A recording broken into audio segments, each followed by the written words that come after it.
Hello and welcome everyone. I am Debabrata. You are watching my channel Geography Education Page. ভারতীয় banking ব্যবস্থার উপর আজকে দ্বিতীয় ক্লাসটি করা হচ্ছে। এই পার্ট 2 ক্লাসে history of Indian banking system অর্থাৎ ভারতীয় ব্যাংক ব্যবস্থার ইতিহাস সম্পর্কে আজকে আলোচনা করা হবে। তো আমরা প্রথম ক্লাসেই জেনেছি যে ভারতে স্বাধীনতার পূর্বে কিছু ব্যাংক গড়ে উঠেছিল এবং ব্যাংকগুলো কেন ধীরে ধীরে উঠে গিয়েছিল সে সম্পর্কে আমরা জেনেছি। তো ভারতে প্রথম যে ব্যাংক তৈরি হয়েছিল স্বাধীনতার পূর্বে 1770 সালে, তার নাম ব্যাংক অফ হিন্দুস্তান।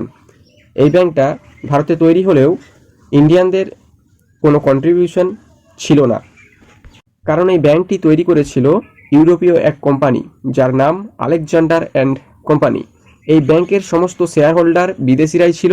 ইন্ডিয়ানদের কোনো রেগুলেশন মেনটেনেন্স এই ব্যাংকে ছিল না। তৎকালীন সময়ে এই ব্যাংক খুব একটা সাকসেসফুল হয়নি। পরবর্তীকালে ভারতের প্রথম সাকসেসফুল ব্যাংক 1806 সালে তৈরি হয়, যার নাম হয় ব্যাংক অফ বেঙ্গল। এই ব্যাংকটি যখন প্রথম তৈরি হয় তখন তার নাম ছিল ব্যাংক অফ ক্যালকাটা। পরে এই ব্যাংকটিকে রিনেম করা হয় এবং নাম হয় ব্যাংক অফ বেঙ্গল। এরপর 1840 সালে তৈরি হয় ব্যাংক অফ বোম্বাই এবং 1843 সালে তৈরি হয় bank of Madras. Bank of Bengal, bank of Bombay এবং ব্যাংক অফ মাদ্রাস এই তিনটি ব্যাংক তিনটি প্রধান শহরে তৈরি হয় এবং এই তিনটি ব্যাংকে বলা হয় প্রেসিডেন্সি ব্যাংক। এরপর 1865-তে এলাহাবাদ ব্যাংক প্রতিষ্ঠিত হয়েছিল। এলাহাবাদ ব্যাংকের বর্তমান হেডকোয়ার্টার কলকাতাতে। ভারতীয়দের প্রথম কিছুটা ইনভলভমেন্ট যে ব্যাংকে হয়েছিল 1887 সালে কমার্শিয়াল ব্যাংক। তারপরে পুরোপুরি সমস্ত কিছুই ভারতীয়দের হাতে ছিল। রেগুলেশন, মেনটেনেন্স, শেয়ার হোল্ডার, এইরকম একটা ব্যাংক তৈরি হয়েছিল 1894 সালে পাঞ্জাব ন্যাশনাল ব্যাংক। এমনকি এখনও পর্যন্ত পাঞ্জাব ন্যাশনাল ব্যাংক হলো largest bank running in India. এরপর 1911 সালে সেন্ট্রাল ব্যাংক অফ ইন্ডিয়া প্রতিষ্ঠিত হয়েছিল।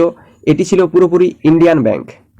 আগেই যে প্রেসিডেন্সি ব্যাংকের কথা বললাম অর্থাৎ bank of Bengal, bank of Bombay এবং ব্যাংক অফ মাদ্রাস, এই তিনটি ব্যাংক আলাদা আলাদা সময়ে এস্টাবলিশ হয়েছিল, কিন্তু 1921 সালে তিনটি ব্যাংক একসাথে মার্জ করে গিয়ে তৈরি করে Imperial Bank of India. RBI 1955-তে ইম্পেরিয়াল ব্যাংকের 60% শেয়ার হোল্ডার কিনে নেয়। এরপর এটি হয়ে যায় ন্যাশনালাইজড ব্যাংক। এসবিআই অ্যাক্ট 1955 এর মাধ্যমে এই 60% শেয়ার হোল্ডার আরবিআই কিনে নেওয়ার পরে ইম্পেরিয়াল ব্যাংকটিকে রিনেম করে 1955-তে, এবং তখন এই ব্যাংকটির নাম রাখা হয় স্টেট ব্যাংক অফ ইন্ডিয়া। এক্ষেত্রে মনে রাখবে যে এসবিআই কিন্তু ন্যাশনালাইজড ব্যাংক নয়, এসবিআই হলো স্ট্যাচুটরি ব্যাংক। কারণ স্টেট ব্যাংক তৈরি হয় একটা অ্যাক্টের মাধ্যমে, এসবিআই অ্যাক্ট 1955 এর মাধ্যমে। এই জন্য স্টেট ব্যাংকে স্ট্যাচুটরি ব্যাংক বলা হয়। এসবিআই এর রেকমেন্ডেশন এডি গরেওয়ালা কমিটি। এরপর 1959-এ স্টেট ব্যাংকের সঙ্গে 7টি ব্যাংক মার্জ করে। এই জন্য স্টেট ব্যাংকে এসবিআই অ্যান্ড অ্যাসোসিয়েট ব্যাংক বলা হয়। এই 7টি ব্যাংক হচ্ছে SBI of Bikaner and Jaipur, SBI of Saurashtra, SBI of Hyderabad, SBI of Mysore, SBI of Travancore, SBI of Indore এবং সর্বশেষ 2007 সালে মার্জ করে ভারতীয় মহিলা ব্যাংক। এই যে এতক্ষণ জানলাম ন্যাশনালাইজেশন কি। ন্যাশনালাইজেশন হলো প্রাইভেট কোনো বিজনেস বা কোম্পানি বা প্রতিষ্ঠান যেগুলি বহু মানুষ ব্যবহার করলে দেশের অর্থনীতিতে অনেক সাহায্য আসবে, সে সমস্ত প্রতিষ্ঠানের পরিষেবা জনসাধারণের কাছে আরও সহজে পৌঁছে দেওয়ার জন্য সেগুলি প্রাইভেট সংস্থা থেকে পাবলিক সংস্থায় রূপান্তরিত করার জন্য সরকার কিছু অংশ কিনে নেয়।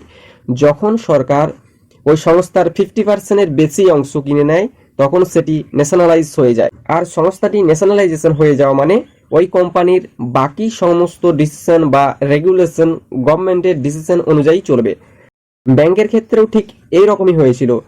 প্রথম যে ন্যাশনালাইজেশন হয় 19 জুলাই 1969 সালে, তখন সেখানে 14টি লার্জ কমার্শিয়াল ব্যাংক যাদের রিজার্ভ ছিল 50 কোটির বেশি, ক্যাপিটাল 50 crore, সে সমস্ত ব্যাংকের মেজর শেয়ার কিনে নেয় 51% বা তার বেশি এবং ন্যাশনালাইজ করে দেয় ওই 14টি ব্যাংকে। ন্যাশনালাইজ করার পেছনে মেন পারপাসটা থাকে যাতে দেশের আরও মানুষের কাছে তারা পৌঁছাতে পারে, আরও বেশি ব্রাঞ্চেস খুলতে পারে, আরও বেশি ডিপোজিট বাড়াতে পারে, ফান্ডিং করতে পারে, লোন দিতে পারে। অর্থাৎ ন্যাশনালাইজ করার মানে হলো আরও মানুষের কাছে সার্ভিসগুলোকে সহজে পৌঁছে দেওয়া। প্রথম ন্যাশনালাইজেশনের 14টি ব্যাংক হলো Central Bank of India, Bank of India, Punjab National Bank, Canara Bank, United Commercial Bank, Syndicate Bank, Bank of Baroda, United Bank of India, Union Bank of India, Dena Bank, Allahabad Bank, Indian Bank, Indian Overseas Bank, Bank of Maharashtra. এই 14টি bank 19 July 1969-তে nationalise হয়ে যাওয়ার পর 1980 সালে 15 April আরও 6টি largest private sector bank যাদের রিজার্ভ ছিল 200 কোটির ওপরে তাদেরকে আবার ন্যাশনালাইজ করা হয়।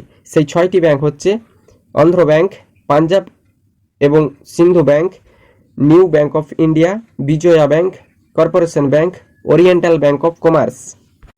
এরপর পাঞ্জাব ন্যাশনাল ব্যাংক ন্যাশনালাইজ হয়েছিল 1969 অর্থাৎ প্রথম ন্যাশনালাইজেশনে, এবং new Bank of India nationalise হয়েছিল 1980 সালে সেকেন্ড ন্যাশনালাইজেশনে।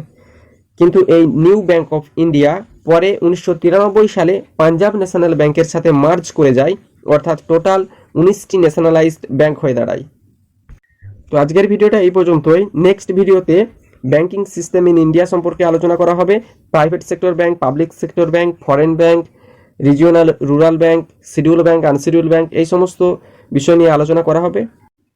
যদি ভিডিওটা ভালো লাগে অবশ্যই লাইক করবে, কমেন্ট করবে, বন্ধুদের কাছে শেয়ার করবে।